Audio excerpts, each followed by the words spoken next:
make a statement that this is not an official meeting? Yes, we're going to open up for our informational topics. This is a informational only meeting, not an official meeting of the Workforce Housing Committee.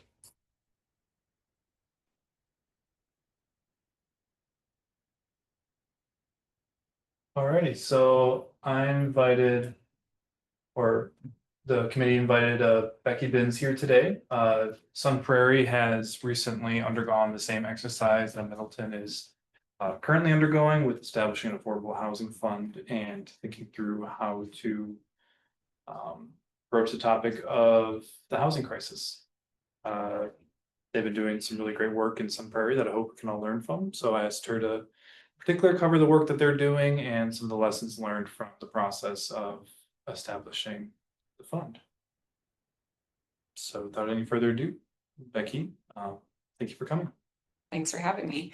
I have to say it's really awesome to be here. I was just talking to our city administrator and he was like, way back in like 2012, 2013, I was looking at what Middleton was doing. I think that's when you guys created your workforce housing committee. And he's like, oh man, Sun Prairie is never gonna be able to catch Middleton. We're never gonna do housing work. Like, we just don't think we can do that. And so like, it's just full circle that we're all working together kind of on the same thing right now. We're able to, to pull together a committee and like start doing housing stuff just like you guys. So yeah, it's really a good community to be working in. All right, next. You can just click forward.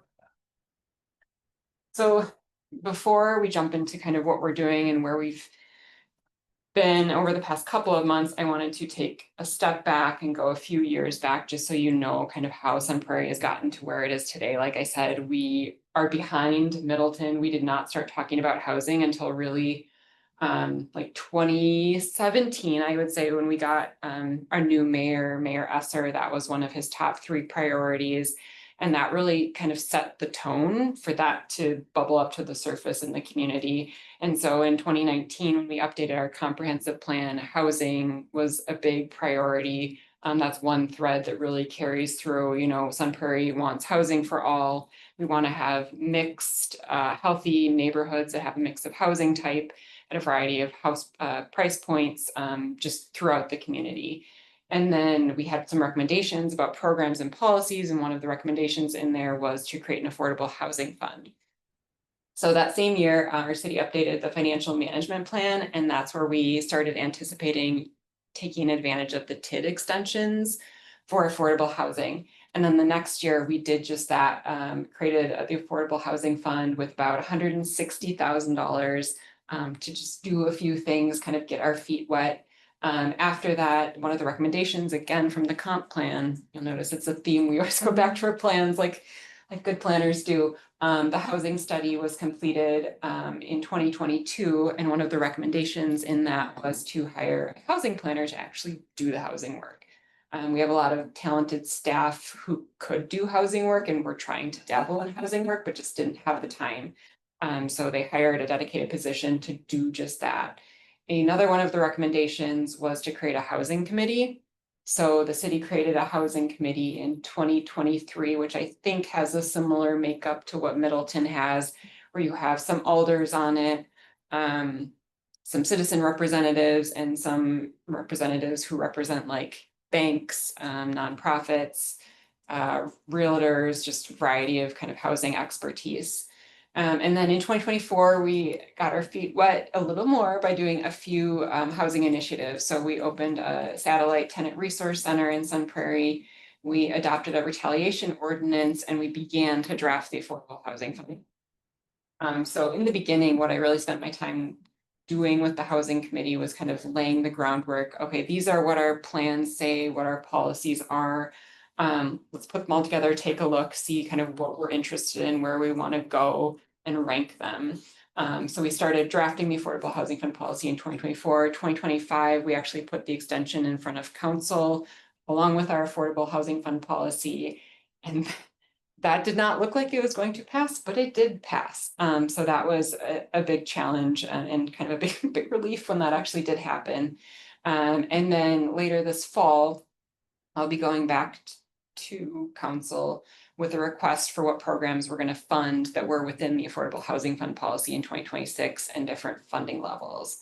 But what I've been doing with our housing committee over the past few months is fleshing out the details of each one of those. We have 6 programs in our affordable housing fund policy. And we're going to bring really 4 of those to council to fund for the next year.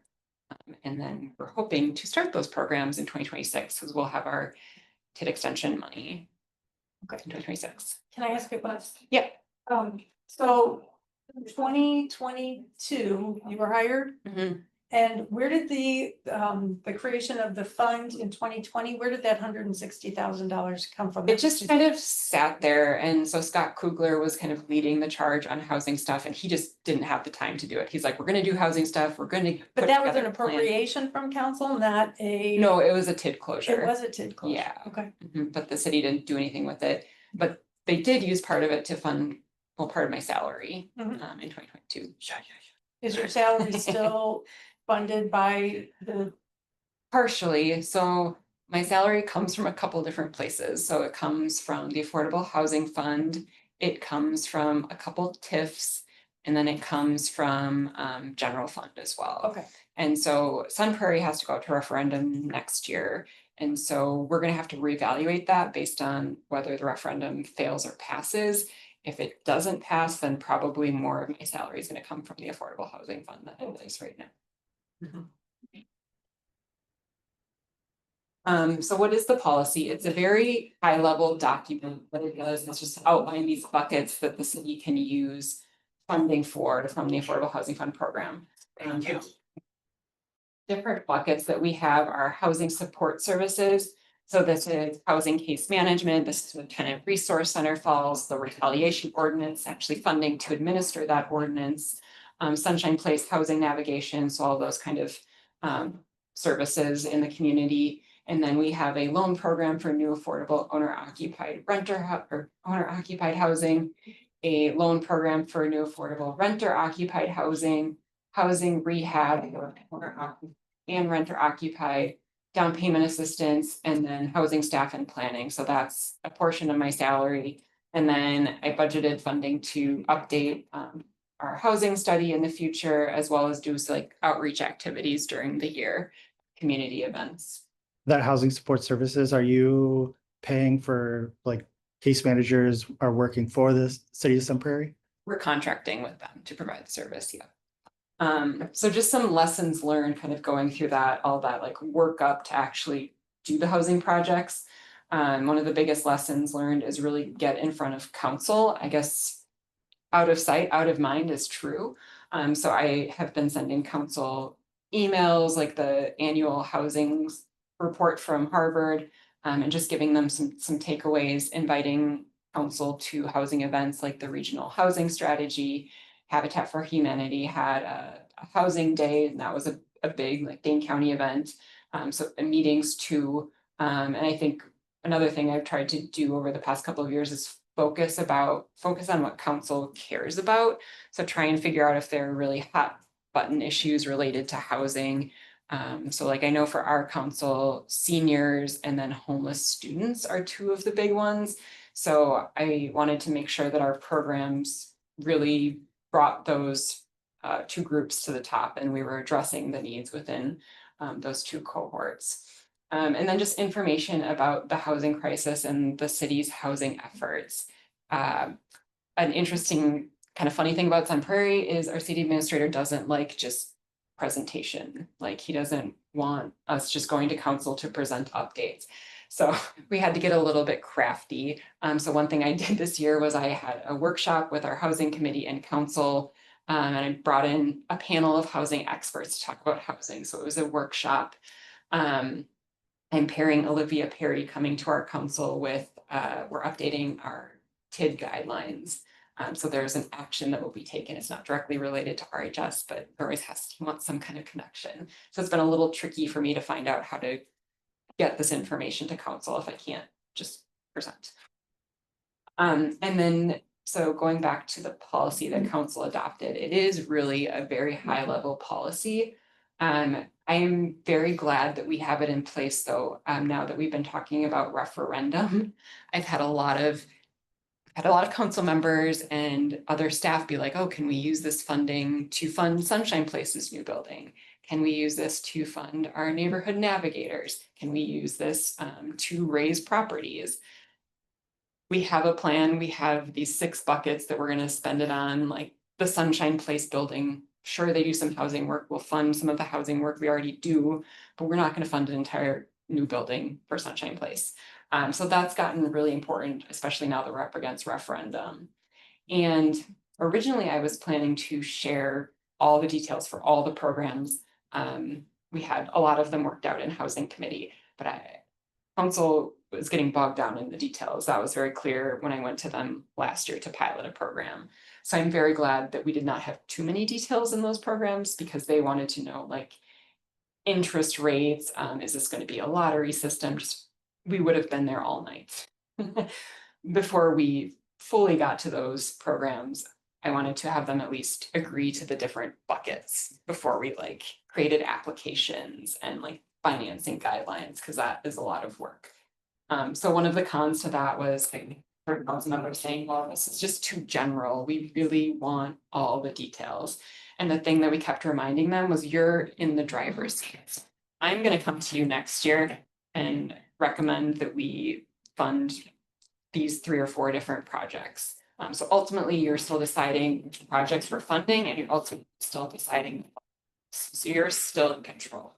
Just have to do this kind of step by step. And so that's something that's going to be important to them too, because what I've done is put together like a 10-year financial management plan for the Affordable Housing Fund. And we're going to fund different programs, hopefully, every year. But reminding council that as we go over the 10 years, we could change this. If you have different priorities and want to fund something else, like that's totally up to you. So just reminding them that they're still in the driver's seat has been really important.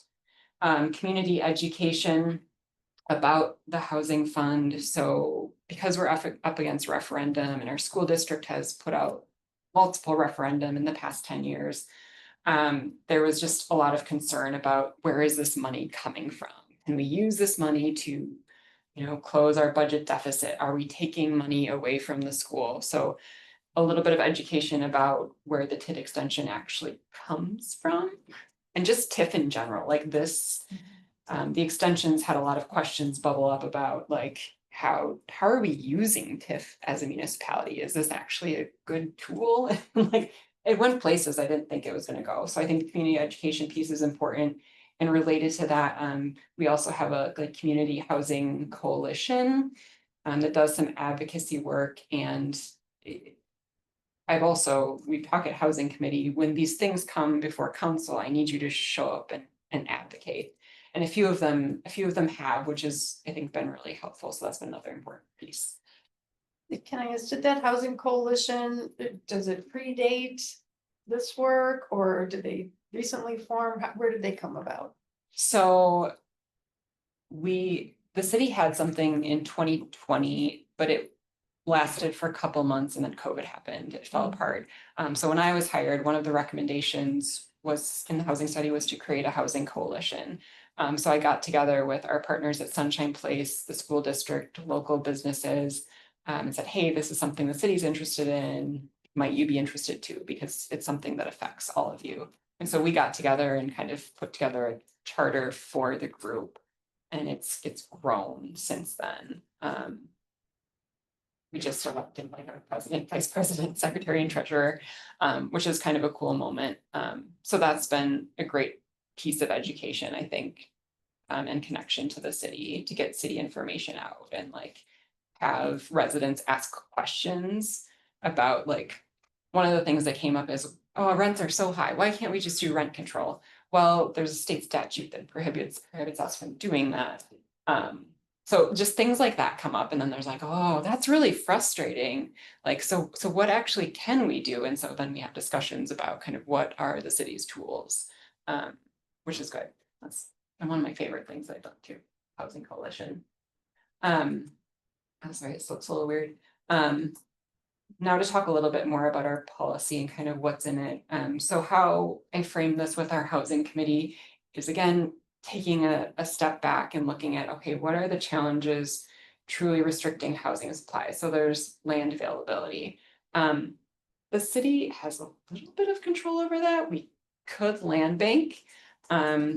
So that's something we could do. Again, that's gonna cost money, kind of the common theme of all of these is money, as you know. Development inputs, there isn't a whole lot we can affect in there. I think that circle is supposed to be on labor. This is something our city administrator has been really interested in, is just the construction workforce and what can we do to like facilitate connections with the school, and the Builders Association or Habitat, to just try and get people into construction engineering industries. So we can do a little bit there. And then the regulations were the other one that was supposed to be circled. So that's something we can control. Our comprehensive plan, which I know you guys recently updated, and zoning code, which I know you guys recently updated, and we've been looking at trying to steal all the good things you guys have done.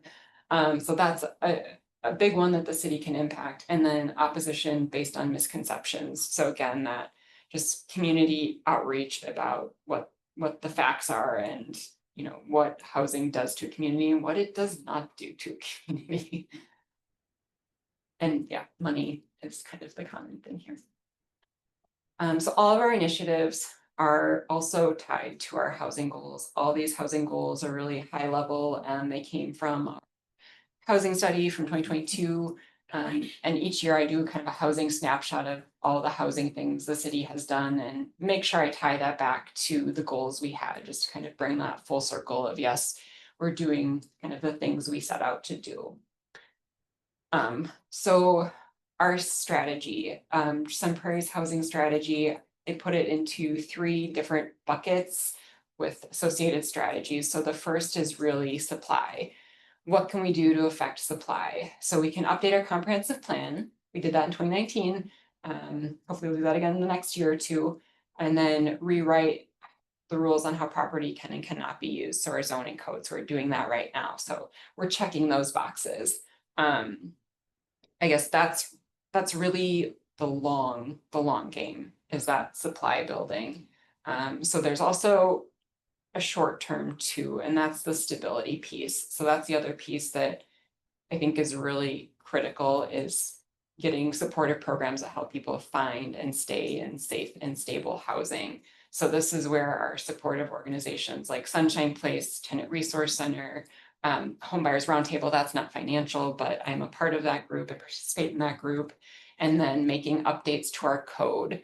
So we adopted a retaliation ordinance to protect renters. We're talking about, once we have our building inspection team back up and running after a few staff have left, a rent abatement program, and then updating our minimum property maintenance code. So that's a really critical piece, and then a subsidy piece. So we have a little bit of money and 2 big financial tools that we can affect housing change in our community with. And so one is that affordable housing fund, which we have now will have money in, and then TIF. So the city's done a pretty good job of using TIF for apartments, but that's, like most communities, the main thing we've been doing is TIF. So the subsidy kind of underlies really the other 2, right? You use the funds back towards the other 2. Yeah, exactly. So it's all long game. How can we increase supply in short term? How can we just meet people where they're at, help them? So these are just some of the things I think 2024 maybe. That's the first year we had a Tenant Resource Center. We're looking to go into our 3rd year with them. 2026 will be our 3rd year. Using TIF, working with Dane County on, we did apply for a pro housing grant, which I don't know where that's at right now with the federal government. But just partnering in that kind of way, investing in Sunshine Place, our local kind of social support network, housing education. So something we did last year was I partnered with our historical museum to do a housing Sun Prairie exhibit to just kind of look at how the community has developed, and some of our ordinances, and just development activity over the years. Every May we do Affordable Housing Month activities, which is really focused on community education. It's about housing needs, but it's also connecting community members to services. So that's something that we work with the Housing Coalition and a lot of other local groups on. And then working with the Dane County Regional Housing Strategy. So Mayor Paul and I were on the development of that plan, and now I'm on the executive committee. So that allows me to work on like the zoning code strategy, and then we're also working on like an outreach strategy. And then just presenting and talking to other communities to see what they're doing. And sharing what they're doing. I think it's really important. And then partnerships, I think, have been key to all of this, looking like for funding partnerships, but then also maybe organizations that have the same goals that we can work with. So this is a preview. Council hasn't seen this, but Housing Committee, so a couple weeks ago, recommended that we move this to council to ask funding in 2026. So one is our loan program for new affordable owner occupied housing. So that once I clean up my draft documents, I'll send all of these to Scott, but we're still fleshing out the details of the Housing Committee. This program I'm excited about. It's very much like Madison's owner occupied development program. We also have a preference for permanent affordability. So like Madison Area Community Land Trust, but we're hoping that groups like Habitat and Commonwealth Development will take advantage of this. We're looking to administer this in-house and do probably 3 units and up to 200,000 per unit. And then a loan program for rehabilitation of owner occupied housing. So this is similar to a lot of Dane County program that exists. It's meant to stack with the Dane County program and others. So this is one that we're gonna issue an RFP to administer via a third party. Just talking to, so I've talked to Project Home and Moving Out, just the amount of back and forth. This program, and then also we're not recommending it this year, but down payment assistance, there's just a lot of back and forth with applicants that we really don't have the capacity to administer that in-house. And then housing case management, this we're going to issue an RFP for an organization to provide this service. So this is going to fund a full-time position. And then we also have funding for emergency rental support. It's meant to be short-term, but is really at the discretion of the case manager. This was a really important piece that, so on our housing committee, we have someone from Sunshine Place. They really advocated for is there are so many people coming in and they just need a little bit of money to cover rent. They're in between jobs. It's just very short-term need. So talking to them, I talked to Way Forward Resources and other staff at Sunshine Place, just making sure our case management also had money for rental support is I think what's going to make that successful. And then part of my salary. Are the 3 units like gonna be like that's gonna be a single family? Is it gonna be up like a single building with multi-units or? It as long as they're owner occupied, it doesn't matter. matter. Whatever's most opportunist. Yeah, exactly. So lessons learned, again, here, the Housing Coalition, so they showed up to advocate for the Affordable Housing Fund policy. They were the only voices, which I think really helped at the council meeting. There were a lot of negative voices online, but none of them showed up in person. So I think just having that positivity and seeing that there are people in the community who care about this, it's not just some crazy thing that staff are doing, is really helpful. And they've also advocated for development projects that come through, which is a really terrifying thing to do. We had one meeting, Black Men's Coalition, super contentious, a room full of 40 people who were totally against it. We had one Housing Coalition member show up in support, I was just so impressed. I was like, this is amazing. So I think that's just been a really critical piece of the housing work in Sun Prairie. And then talking to other communities and organizations, and I know Scott is doing this, and this is what Daphne did too. I communicated a lot with Daphne when I first started, just about how to get our housing committee up and running, but just looking for potential partnerships with other organizations or Dane County. I think Dane County has been a huge sounding board for me, both Olivia Perry from like the planning side, and then Casey Becker from like program development, because they've been doing housing work for a while too. So I tap a lot into Madison staff just to get their feedback and their opinions, and then Dane County too, because they have experience doing the work.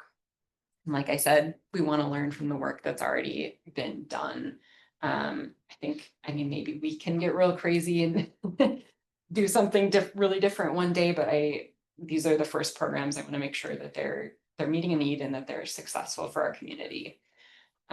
Staff capacity is another thing to think about. I think they would have to outsource. I mean, I don't know. It just takes a lot of work to do kind of this background work, this capacity building, and then to actually administer the programs. I don't foresee anyone on staff kind of taking over housing duties if I were to leave. I'm sure they could somehow, but like they're just very busy. And then keeping in mind that programs and policies will need refinement. I think one of the things we talk about at housing committee is we want these to be perfect. We want to make sure we have every single thing worked out. And at least for Sun Prairie, that's been a little bit of a barrier to actually getting started.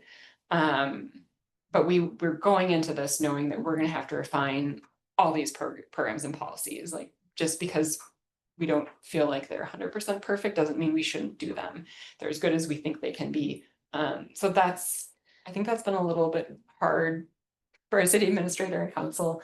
But we've already come back with our retaliation ordinance, and we had one case that we processed in-house, and we're making edits to the ordinance already, which we're like, we don't really want to do this, but at the same time, this was totally new to us. It was something our city attorney had never done, and we know more now, so we're going to keep making it better. That's a good mindset to have going in.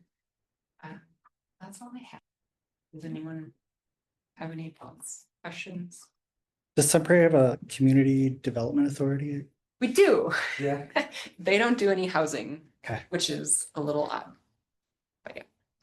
We're thinking of, I mean, we've got one too. Yep. It explicitly does not have the housing authority that the, state statute would give it, because the previous council didn't give it to them. And so we're thinking eventually that this committee should merge with CDA and be a housing and community development authority. And maybe have, if we need a subcommittee of workforce housing focus, we could do that. But it seemed like since we already have a CDA, why not empower them to take on this role? Yeah, I mean, they have a lot of the financial piece that they could do. I've thought about that too in Sun Prairie. I would love to see our CDA be interested in housing. One of the things we talk about at housing committee is land banking. Like, if there's a group that's going to do that, lead that charge in the city, it's going to CDA. We're a ways from that. So yeah, one day we'll have a conversation just about land banking, because I'm kind of like, I love the idea in theory, but it sounds complicated, and it's going to take a lot of work and money to. It's not as easy as it sounds. You know what I mean? Yeah. I mean, it doesn't sound easy, but No. like land banking, it's like, yeah, that sounds like a good idea. Expensive. Yeah. Yeah, for sure. But so when I was a consultant, one of the communities I worked with, I did their housing study was Green Bay. And that's something they did was land banking, and that was very successful for them. And I know Madison does a lot of that. That's how they do a lot of their redevelopment. But yeah, we're politically not there either. So if you had sort of, found all the different good options were attainable, feasible, and you had, a big enough pot of funds, where would you go big? I mean, honestly, the support services and the affordable owner occupied housing. Because like what we told our housing committee is, I mean, we should really be using TIF for rental housing when we can. But there's nothing like that exists to make homeownership in an easy way. So I would do support services and homeownership. And home ownership specifically is like loan assistance. So what I'm talking about is like developing the housing. Okay. Yeah. Yeah, So yeah. loans, yeah. And how we have our loans program structured is it's a $200,000 loan, a construction loan. All of that is paid back when the owner takes occupancy of the house, with the exception of a down payment. So part of the funding is going to stay with the homeowner's down payment assistance to lower their monthly payment. And that will be paid back once the homeowner leaves or, you know, refinances or whatever. And you don't have like a provision to keep that unit at an affordable rate yet, like the land bank option. Well, so that's why the program places a higher scoring if you propose permanent affordability. So we'd like to see that. That's our preference, but if not, then that like one-time affordability. Still, When you say the TIF financing, that's like the TID extension to the housing affordable fund? Like you're using that for gap financing? Using the extension or using TIF for the owner occupied, for the owner occupied? for the owner occupied, the TID Six. funding in the, sorry, the Affordable Housing Fund. Yes, Yes. but then for developing apartments, you said that's TIF. what TIF is. If we can use TIF, that's a great tool. Great. Yeah. Mhm. How does that work? Like how does the TIF for just like general more apartments or for apartments, with certain affordability in it? TIF would be for market rate and or affordable units. Typically works best for market rate just for the way the program set up, but having a set aside of the extension money for affordable housing is awesome because the doesn't rely as much on like generating as much increment as possible to make the program successful. We use TIF for both market rate and affordable. Madison uses it for just affordable, I'm pretty sure. Dane County is kind of appalled that we use ours for market rate. But that is what it is. With our updated TIF policy, it places a higher priority on affordable. Is there, I don't know how to ask this question. Why is the subsidy separate from the supply side? I guess the supply you would Right. really call regulatory. Okay. Yeah, Yeah. but yeah, it is really the same thing. Yeah, it all kind of, a lot of it boils down to funding. I'm curious if that like helped with the kind of expression of the idea to council. Yeah, I think it did. Okay. I think it did, yeah.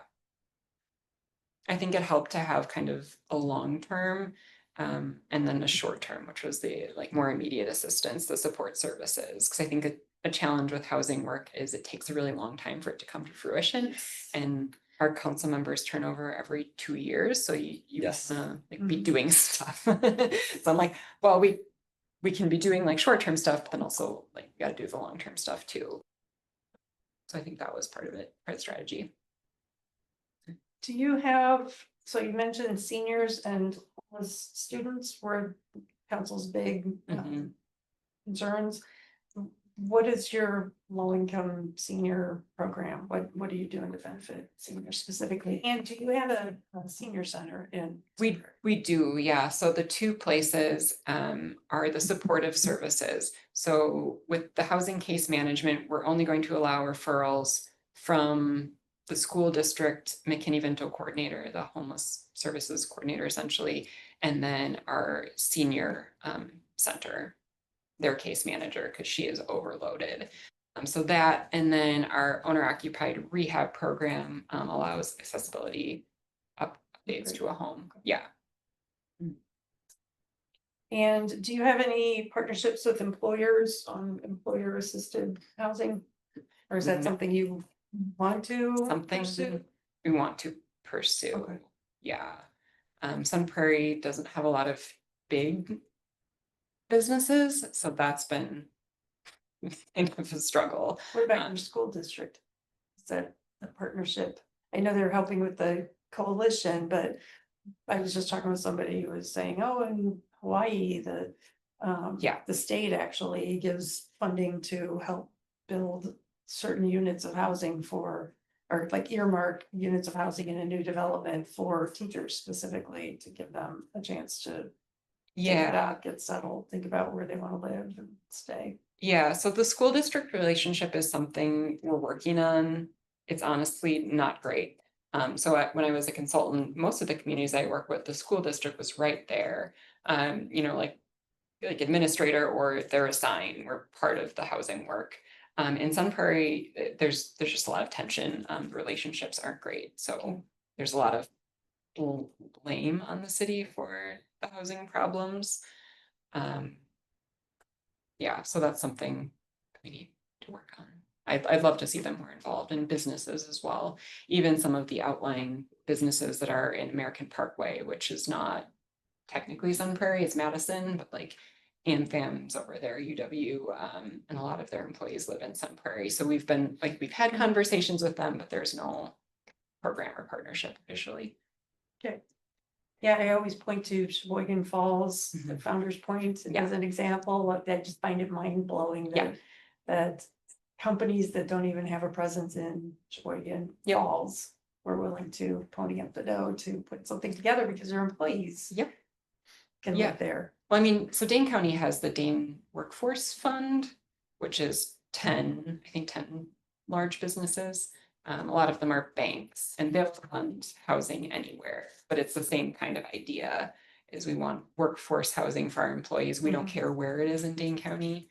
It'd be nice to see more employers be a part of that. Yeah, I remember talking to somebody who was instrumental in the Sheboygan Falls situation, and he said the employers were interested because they were paying for hotels for employees. And so it made economic sense to do something else. It does. So we actually talked to UW Health, their government affairs officer, and he said doctors and nurses are sleeping at park and rides because they can only be a certain radius from the hospital when they're on call. Okay.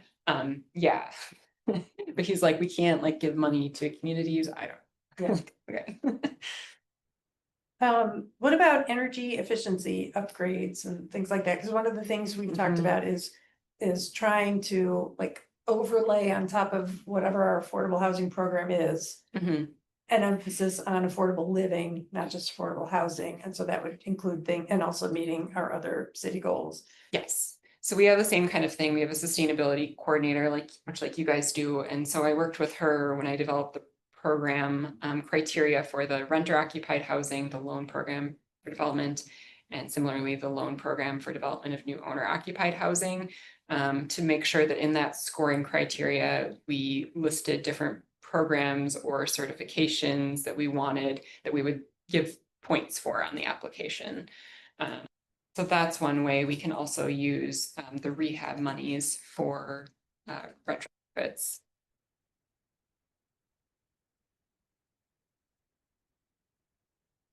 And we did pilot, we requested funding for the efficiency navigators, which I know you guys do. That's something we've been trying to get going in Sun Prairie, but council will never give us money for it. So maybe we can get, I'm hoping we can get this grant. It was Thriving Communities Technical Assistance. It's funding that's already been given from the federal government. So the organization that's administering it is just trying to figure out whether or not they can release it. Have you updated your TIP policy since So embarking on this? that's going to council September 2nd. Yep. And have you talked about making it, because one of the things I was thinking of is, could we make it a policy to take the affordable housing extension?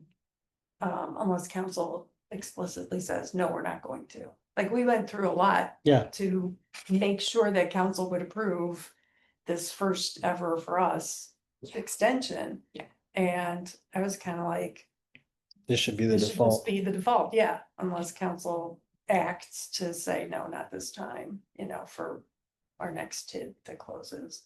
Yeah, I mean, you could certainly include that in your policy. I think that's a smart idea. Just kind of put that out as this is the expectation. Yeah.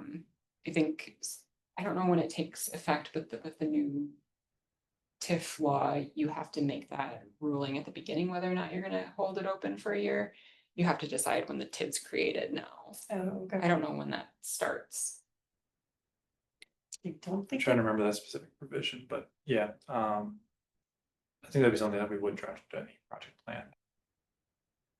This is a new rule change. Yeah, they updated TIF laws a little bit where you have to project the exact year you're expected to close and you get different bonuses for meeting your goal. And it's kind of a wonky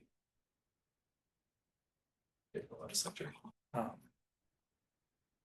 mentioned the application scoring. It's an application for who? For someone to develop a. So for the owner occupied loan program for development, that's for developers. Okay. Uh-huh. For the rehab program, that's gonna be for the homeowners. Yep. For owner occupied, how's a developer commit to long-term affordability? Right, because once it's Through sold the, and bought. right? yeah, so it's attached to the deed through the land Okay, use gotcha. restrictive agreement. Okay. LURA. Do you, either do this or have you considered, covering impact fees for affordable housing? Like your first development fees and things like that. We talked about giving a waiver, but then using the affordable housing fund to make. Actually, make the city whole, right? Because now we're not gonna get the park development fees. Somebody just brought up at the plan commission meeting, is that legal? We'll work that out when the time comes, but I know the More Housing Wisconsin papers by the League of Wisconsin Municipalities, was talking about all different creative kinds of things. Yeah. that municipalities could do to try to lower the costs of building new affordable housing. Yeah, that's something we considered, something that our economic development director was really interested in doing. Again, I think that's another place where TIF would be good. So what I guess we're looking to do with our affordable housing fund is something that the market is really failing at. So the rental program, it's not just for affordable rental. It has to be affordable rental that's affordable at 50% AMI. And it have to have support services on site. That's one of the things we'll be recommending next year for funding. Separate from the case managers that the Yeah. city is funding. Yeah, yep. So yeah, I think looking at where the market is failing, it's failing everywhere, but where it's failing exceptionally and where there's just great need. Focus the dollars. And those are loan dollars or grant dollars for the developers? Developer is loan. And that's, so that money goes out to the developer, they're gonna pay it back within like the next 2 to 3 years, whenever they finish the home and the homeowner takes occupancy. Majority of that will be paid back. There is that small portion that'll stay with the homeowner. Maybe years before we see that. Or for the maybe larger rental developments, is it the same? Or you use the funds for short-term loans for the developer? Yep, their loans, that was another piece because the city isn't regularly putting money into this fund. Yeah. With the exception of support services, these are loan programs, so there's money coming back in. That was another piece that was really important to our committee. Sure, you probably said, but are all the uses of the fund, target uses of the fund, target towards a specific percentage? AMI or below, or? Yes, the majority are 80% with the exception of the rental, which is 50. Got it. Mhm. And a big reason for that is so it'll stack with other programs. Like the down payment assistance, I want people to be able to stack that with Dane County and the Federal Home Loan Bank and other organizations that have those. Same thing with the rehab.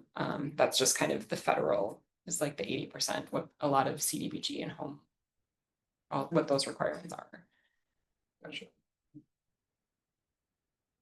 How'd you figure out what could stack where and? Had to do a lot of research about what was out there. Yeah. Yeah, and talking to organizations too. And like one thing I had like Project Home and Moving Out do is like, hey, can you look at this program? Just like, is there anything that looks off to you the way I have it laid out? And do you think it will stack with what you would, because they administer the county's programs, is it going to stack with what you know is out there? Yeah, same thing with Dane County. Like the development funds for rental, that can stack with county funds. I met with the county and like went through our program and they gave me recommendations on things I could change to make sure that it's going to work well with what their fund as well. Are you doing anything on short-term rentals? Is that a problem in Sun Prairie or not really? I Or mean, do you it's not probably a know? problem, Yeah. but not the biggest problem. It's not. What about property management software that uses the algorithmic real page? Yeah, so landlords have been a big challenge in Sun Prairie. Is the thing that we're doing is so the retaliation ordinance and then hopefully the rent abatement and the property management. to hold landlords accountable for what they're offering. And the biggest message we give people, like, they can't complain about rents going up, like, that's not Right. something the city can do. You can complain to WIDA, there's a phone line for that. But if you have a code violation, you need to report that to the city. That's something that our city attorney's been really good about communicating to. It's like, that's how the city takes bigger action. Like, if we ever wanted to take a property into receivership, we need a big old stack of code violations, and we just don't have those. So that's been a challenge for us, yeah. I love your housing website. It's a good website. It's the envy of the housing committee. Well, we should maybe create a joint one. I don't know. Seriously, I mean, I asked the questions and you addressed most of them Yeah, in the presentation right off the bat. So, Well, to that point, is there anything that you think where the municipalities should roll things up to the county level?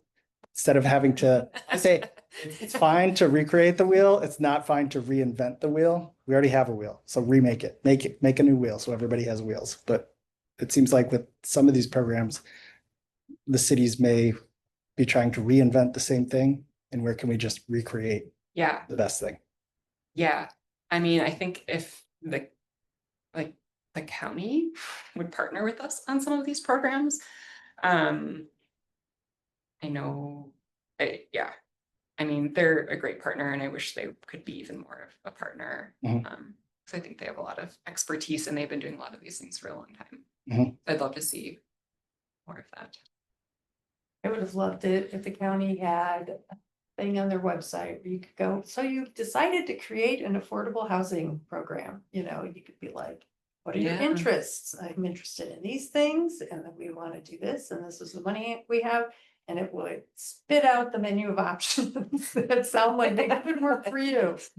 Yeah. Here's the outline of your plan. Now take it, make it your own.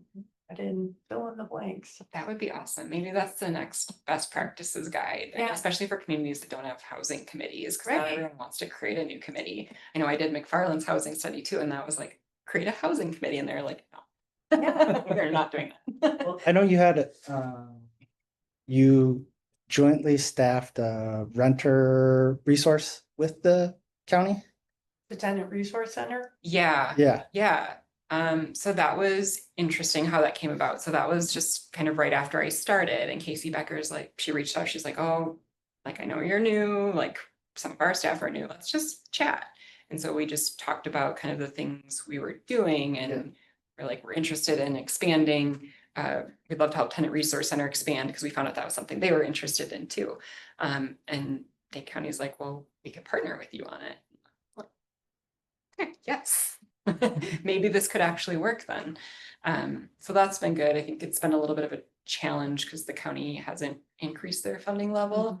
And well, this will be the third year now, so the city's taking on.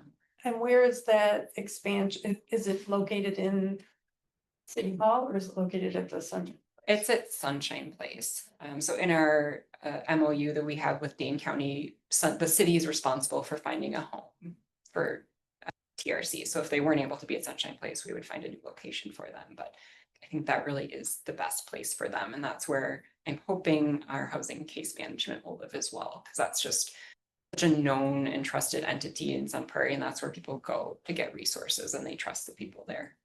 Is Sunshine Place involved in your housing committee? Yep. Coalition or committee?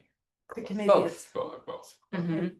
Yeah, yep, they've been such a strong voice, and in fact, Sunshine Place is probably one of the people I work most closely with, because they're seeing people day to day and just keeping a pulse on kind of what the needs are. And then I think it helps for them to hear kind of where the city's at and like the things we can and can't control, because I think they had some frustration with the city to were like, why aren't you doing this? Well, our hands are tied with the state, but there's this other thing we can do that helps. Not too familiar with them. Are they a similar organization to Way Forward, or they? Yes. We've talked a bit about it. They sound pretty darn similar. Okay. Because their food pantry also has a lot of housing case management for folks that in the community. We don't have case management yet. But we do housing navigation, and then they're an umbrella organization. So there's Centro Hispano, Dane County Public Health is there, Joining Forces for Family is there. So they just kind of are an umbrella for a lot of organizations. So TRC just fit really well. Gotcha.